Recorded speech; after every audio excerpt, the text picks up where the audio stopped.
আধুনিক ভোগ্যপণ্যের জনাকীর্ণ বাজারে যেখানে কৃত্রিম সমাধান প্রাধান্য পায় এবং ঐতিহ্য প্রায়শই বাণিজ্যিকীকরণের নিয়ন আলোর নিচে ম্লান হয়ে যায়, সেখানে প্রাচীন জ্ঞানের পুনর্জন্মের প্রতিধ্বনির মতো একটি নাম উঠে আসে, ডাবর। একবিংশ শতাব্দীর জীবাণুমুক্ত ল্যাবে নয়, 1884 সালে একজন দূরদর্শী চিকিৎসকের শান্ত নিরাময়কারী হাতে জন্মগ্রহণকারী ডাবর কেবল একটি কোম্পানির চেয়েও বেশি কিছু। এটি একটি জীবন্ত উত্তরাধিকার। কলকাতার অলিতে গলিতে বিনয়ী সূচনা থেকে আয়ুর্বেদ এবং প্রাকৃতিক সুস্থতার বিশ্বব্যাপী প্রতীক হয়ে ওঠা পর্যন্ত ডাবর শিল্প, ডিজিটাল এবং সাংস্কৃতিক বিপ্লবের মধ্যে দিয়ে যাত্রা করেছে। প্রতিবারই শক্তিশালী, আরও প্রাসঙ্গিক এবং সামগ্রিক স্বাস্থ্যের মূল্যবোধের গভীরে প্রথিত।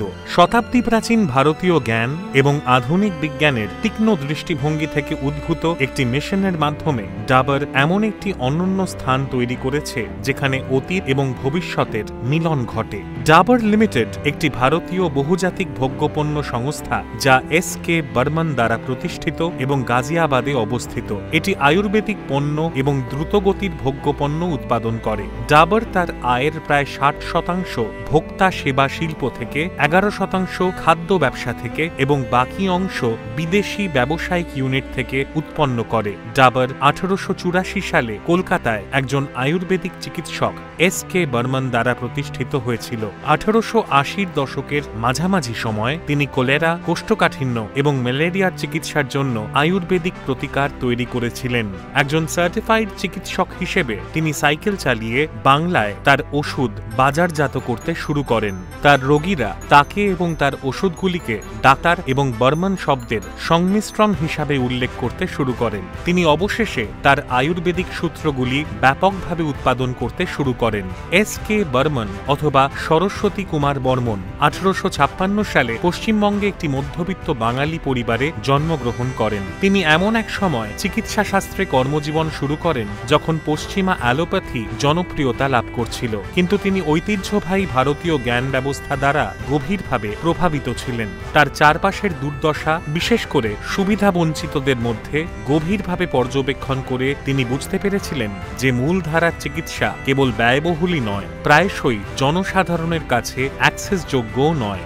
সীমিত সম্পদ থাকা সত্ত্বেও তিনি গবেষণা কেন্দ্রিক দৃষ্টিভঙ্গি বজায় রেখেছিলেন।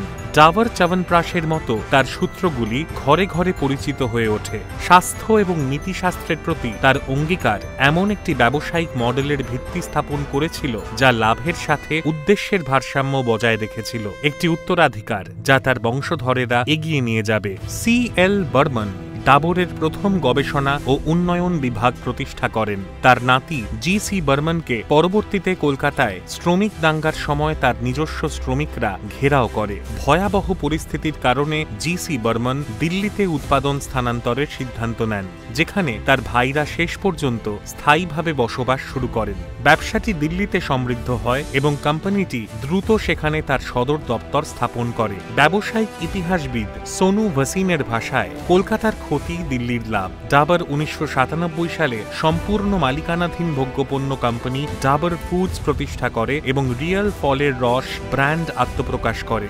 ডাবর 1998 সালে মালিকানা এবং ব্যবস্থাপনা পৃথক করে, কোম্পানির ব্যবস্থাপনা বিশেষজ্ঞদের হাতে হস্তান্তর করে। Doctor S K. বর্মন 1907 সালে মারা যান, কিন্তু ততক্ষণে তার ব্যবসা দৃঢ়ভাবে প্রতিষ্ঠিত হয়ে যায়। তার পরিবার তার লক্ষ্যকে এগিয়ে নিয়ে যায়। অবশেষে দিল্লিতে তার কার্যক্রম স্থানান্তরিত করে এবং পরে বিশ্বব্যাপী বিস্তৃত হয়। আজ ডাবর 100-টিরও বেশি দেশে পরিচালিত একটি বহুজাতিক ব্র্যান্ড হিসেবে দাঁড়িয়ে আছে, যার পণ্যগুলি স্বাস্থ্য পরিপূরক, ব্যক্তিগত যত্ন, আয়ুর্বেদিক ওষুধ এবং খাদ্যের মধ্যে বিস্তৃত। 19 সেপ্টেম্বর 1981 সালে নাম পরিবর্তন করে ডিডোগাম অ্যান্ড কেমিক্যালস লিমিটেড রাখা হয়। প্লান্টটির ধারণ ক্ষমতা ছিল 2700 টন পরিবর্তিত এবং পরিশোধিত গুয়ারগাম পাউডার এবং অক্সিডাইজড গুয়ারগাম, কার্বক্সিমিথিলাইটেড গুয়ারগাম, সিডক্সেল কাইলেটেড গুয়ারগাম এবং অনুরূপ কার্বোহাইড্রেট পরিবর্তনের মতো ডেরিভেটিভস। কোম্পানিটি ভোজ্য এবং শিল্প গ্রেড গুয়ারগাম পাউডার এবং এর ডেরিভেটিভস তৈরির জন্য রাজস্থানের আলওয়ারের মৎস্য শিল্প এস্টেটে একটি ইউনিট স্থাপনের উদ্যোগ নেয়। 2003 সালে ডাবর তার ফার্মাসিউটিক্যালস বিভাগকে আলাদা করে ডাবর ফার্মা নামে একটি পৃথক কোম্পানিতে রূপান্তরিত করে। 2008 সালে জার্মান কর্পোরেশন ফ্রেশেনিয়াস 872 কোটি টাকা দিয়ে ডাবর ফার্মার 73% শেয়ার অধিগ্রহণ করে। 2005 সালে ডাবর 3টি বালসারা গ্রুপের সংস্থা কিনে নেয়, যার মাধ্যমে বাবুল, প্রমিস, মেসওয়াক, ওডোনিল, ওডোমস, ওডোপিক এবং সানি ফ্রেশের মতো ব্র্যান্ডের নিয়ন্ত্রণ লাভ করে। 2009 সালে ডাবর 270 কোটি টাকা দিয়ে মহিলা ত্বকের যত্ন পণ্য কোম্পানি ফেম কেয়ার ফার্মার বেশিরভাগ অংশীদারিত্ব অধিগ্রহণ করে এবং পরে কোম্পানিটিকে একীভূত করে। 2022 সালে ডাবর 588 কোটি টাকা দিয়ে ভারতীয় মশলা কোম্পানি বাদশাহ মশালায় 51% শেয়ার অর্জন করে। 2024 সালের নভেম্বরে ডাবর 315 থেকে 325 কোটি টাকায় ভারতীয় চুলের যত্নকারী কোম্পানি সিসা কেয়ারের 51% শেয়ার অধিগ্রহণ করে। ডাবর ইন্ডিয়া লিমিটেড স্বাস্থ্য সম্পূরক বিভাগে শ্রেষ্ঠত্ব অর্জন করে, আয়ুর্বেদিক এবং প্রাকৃতিক পণ্যের একটি পরিসর অফার করে। এই বিশ্বস্ত ব্র্যান্ডগুলি রোগ প্রতিরোধ ক্ষমতা বৃদ্ধি, হজম ক্ষমতা বৃদ্ধি, তাৎক্ষণিক শক্তি প্রদান এবং সামগ্রিক সুস্থতা বৃদ্ধির জন্য ডিজাইন করা হয়েছে, যা সকল বয়সের ভোক্তাদের বিভিন্ন চাহিদা পূরণ করে।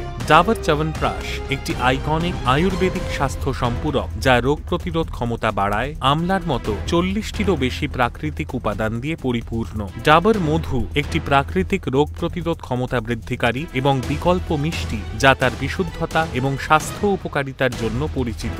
ডাবর গ্লুকোজ ডি একটি পুনরুজ্জীবিত স্বাস্থ্য পানীয় যা তাৎক্ষণিক শক্তি প্রদান করে, বিশেষ করে গ্রীষ্মকালে। হাজমোলা একটি অনন্য হজম ট্যাবলেট এবং মিষ্টি যার স্বাদ ভালো হজম হয়। এই সমস্ত পণ্য ছোটবেলা থেকেই আমাদের জীবনে এতটাই ছাপ ফেলেছে। ডাবর আমলা, ভাটিকা, ডাবর গুলাবরি, ওডোমস, ওডোনিল, হানিটাসের মতো সবই ভারতের মানুষের দ্বারা খুব বিখ্যাত ব্যবহৃত পণ্য।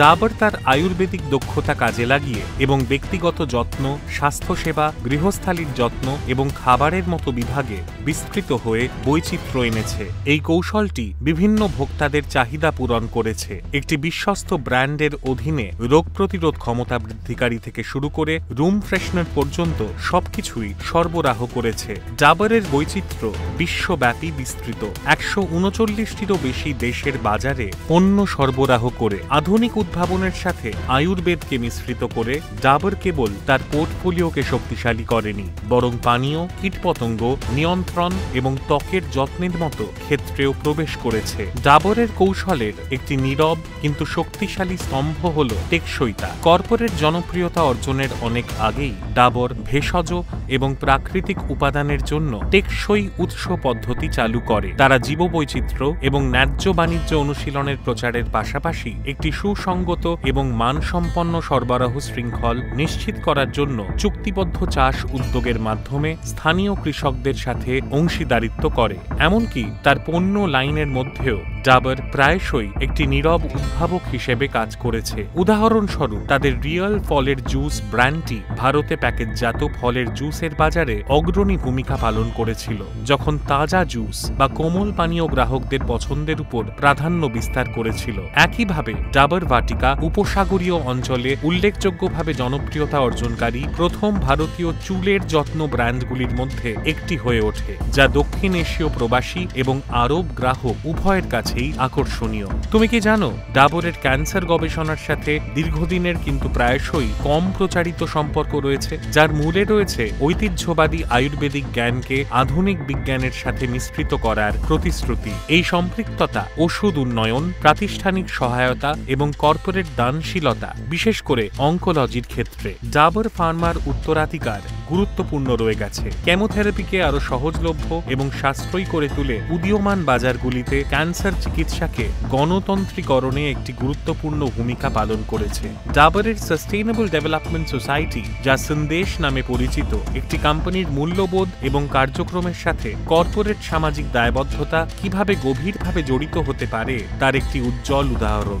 ডাবর ইন্ডিয়া লিমিটেড দ্বারা 1993 সালে প্রতিষ্ঠিত সন্দেশ একটি অলাভজনক সংস্থা যা কোম্পানির সম্প্রদায়ের কল্যাণ এবং সকলের জন্য স্বাস্থ্যের প্রতিষ্ঠাতা নীতিগুলিকে প্রতিফলিত করে। সন্দেশের প্রাথমিক লক্ষ্য হল দারিদ্র্য অসুস্থতা এবং শিক্ষার অভাবের মূল কারণগুলিকে মোকাবেলা করে টেকসই উন্নয়নকে উৎসাহিত করা। মূলত উত্তরপ্রদেশ এবং উত্তরাখণ্ডের গ্রামীণ এবং আধা শহুরে এলাকায় পরিচালিত সন্দেশ এমন কর্মসূচি বাস্তবায়ন করে যা দাতব্য প্রতিষ্ঠানের বাইরেও যায় এবং ক্ষমতায়িত স্বয়ংসম্পূর্ণ সম্প্রদায় গড়ে তোলার লক্ষ্যে কাজ করে। হস্তক্ষেপের অন্যতম প্রধান ক্ষেত্র হল স্বাস্থ্যসেবা। সন্দেশ নিয়মিত স্বাস্থ্য শিবির, মাতৃ ও শিশু যত্ন কর্মসূচি, টিকাদান অভিযান এবং স্বাস্থ্যবিধি ও পুষ্টি সম্পর্কে সচেতনতামূলক উদ্যোগের আয়োজন করে। ভ্রাম্যমাণ স্বাস্থ্য ইউনিট এবং মাঠ স্বেচ্ছাসেবকদের মাধ্যমে এটি প্রত্যন্ত গ্রামগুলিতে প্রয়োজনীয় স্বাস্থ্যসেবা পৌঁছে দেয় যেখানে সরকারি স্বাস্থ্য পরিকাঠামো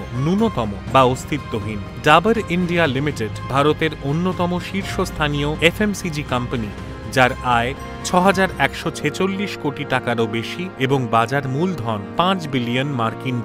১২৭ বছরেরও বেশি সময় ধরে গুণমান এবং অভিজ্ঞতার উত্তরাধিকারের উপর ভিত্তি করে ডাবর আজ ভারতের সবচেয়ে বিশ্বস্ত নাম এবং বিশ্বের বৃহত্তম আয়ুর্বেদিক এবং প্রাকৃতিক স্বাস্থ্যসেবা সংস্থা। ডাবর ২০০০-২০০১ সালে ১,১৬৬.৫ কোটি টাকার সর্বোচ্চ বিক্রয় পরিসংখ্যান অর্জন করে। কোম্পানিটি ভারত থেকে গুয়ারগাম এবং প্রাইভেট লেভেল ওরাল কেয়ারেও পণ্য রপ্তানি করে। ২০০৯-১০ সালে কোম্পানিটি ৪৩.৩ কোটি টাকার গুয়ারগাম রপ্তানি রেকর্ড করেছে, যা আগের বছরে ৪৮.৩ কোটি টাকার ছিল। ২০২৫ সালের মার্চ পর্যন্ত আয়ুর্বেদিক এবং প্রাকৃতিক স্বাস্থ্য পণ্যে বিশেষজ্ঞ একটি শীর্ষস্থানীয় এফএমসিজি কোম্পানি ডাবর ইন্ডিয়া লিমিটেডের বাজার মূলধন প্রায় ৮৫৮.৫৭ বিলিয়ন, যা এটিকে ভারতের অন্যতম প্রধান লার্জ ক্যাপ কোম্পানিতে পরিণত করেছে। কোম্পানির এন্টারপ্রাইজ মূল্য, যা ঋণ সহ মোট মূল্যায়ন প্রতিফলিত করে, প্রায়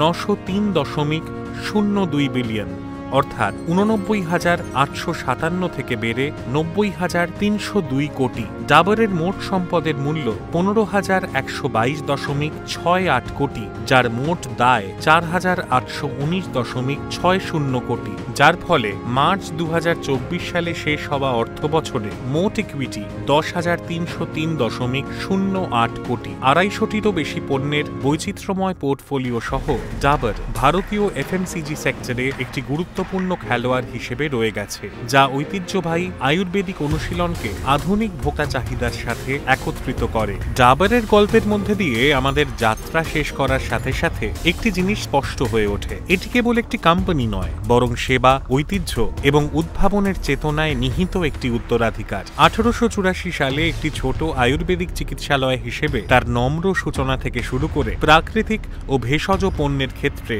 বিশ্বব্যাপী নেতা হয়ে ওঠা পর্যন্ত ডাবর পরিবর্তনকে আলিঙ্গন করে তার মূল্যবোধের প্রতি সত্য থাকার মাধ্যমে সময়ের পরীক্ষায় উত্তীর্ণ হয়েছে। দেখার জন্য আপনাকে ধন্যবাদ। যদি আপনি এই গল্পটি অনুপ্রেরণামূলক বলে মনে করেন, তাহলে উদ্দেশ্য এবং আবেগের সাথে বিশ্বকে রূপদানকারী ব্র্যান্ডগুলির সাথে আরও গল্পের জন্য লাইক, শেয়ার এবং সাবস্ক্রাইব করতে ভুলবেন না।